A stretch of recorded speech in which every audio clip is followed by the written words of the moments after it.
নকল পুনৰ স্বাগতম জনাইছোঁ মোৰ নতুন এটি ভিডিঅ'লৈ আৰু আপোনালোকে চাইছে মোৰ YouTube channel Rahul online technical নকল আজি ভিডিঅ'টো মই দেখাবলৈ গৈছোঁ এজৰ mix টাচন mekhela chador unboxing video' চ' কাপোৰযোৰ অনলাইন পে'মেণ্ট কৰি লোৱা হৈছিলে আৰু খুব ধুনীয়া কাপোৰযোৰ আৰু কাপোৰযোৰ যদি আপোনালোকে এতিয়া যদি ল'ব বিচাৰে সেই কাপোৰযোৰ এতিয়া এভেইলেবল আছে যদি ল'ব বিচাৰে আপোনালোকে কণ্টেক্ট কৰিব পাৰে মোৰ ভিডিঅ' ডেছক্ৰিপশ্যনত মোৰ হোৱাটছএপ নম্বৰ দি দিছোঁ তাত গৈ আপোনালোকে মোক কণ্টেক্ট কৰিব যদি কাপোৰযোৰ ল'ব পাৰে আৰু আনবক্সিং ভিডিঅ'টো চাওক কাপোৰৰ কোৱালিটি চাওক আপোনালোকে কেনেকুৱা পাইছে আৰু ভিডিঅ'টো চাই আপুনি আপোনালোকে কেনেকুৱা পায় প্লিজ মোক কমেণ্ট বক্সত কমেণ্ট কৰি জনাব আৰু লগতে ভিডিঅ'টো প্লিজ লাইক কৰি দিব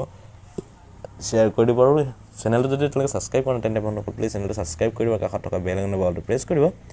যেতিয়া নেকি এনেকুৱা আমাক কাপোৰৰ কালেকশ্যনৰ ভিডিঅ' দিওঁ সম্পূৰ্ণ আপোনালোকে চাবলৈ পাব ঠিক আছে তো নকল আজি মই আপোনালোকক দেখাবলৈ গৈ আছোঁ mix টাচন mekhela chador unboxing video' আৰু কোনযোৰ কাপোৰ দেখাব গৈছোঁ সেইটো আপোনালোকে চাই থাকক মই এতিয়া দেখাই দিছোঁ ঠিক আছে চব নকল এইযোৰ কাপোৰ আপোনালোক আনবক্সিং দেখাম চাওক এইযোৰ মিক্স টাচন মেখেলা চাদৰ যোৰা খুব ধুনীয়া কালেকশ্যন হয় আৰু এইযোৰ আনবক্সিং ভিডিঅ'টো মই আপোনালোকক দেখাই দিম এতিয়া চ' ভিডিঅ'টো আপোনালোকে সম্পূৰ্ণকৈ চাব এণ্ড ক'তো স্কিপ নকৰিব ভিডিঅ'টো চাই আপোনালোকে কেনেকুৱা প্লিজ মোক কমেণ্ট বক্সত কমেণ্ট কৰি জনাবলৈ নাপাহৰিব ঠিক আছে আৰু এই কাপোৰ যদি আপোনালোকে ল'ব বিচাৰে চ' মোৰ ভিডিঅ' ডেছক্ৰিপশ্যনত মোৰ হোৱাটছএপ নম্বৰ দি দিছোঁ তাত গৈ আপোনালোকে মোক কণ্টেক্ট কৰক আৰু এই কাপোৰযোৰ আপোনালোকে ল'ব পাৰিব ঠিক আছে তেনে আপোনালোকে আহকচোন আজি আমাৰ ভিডিঅ'টো আৰম্ভ কৰোঁ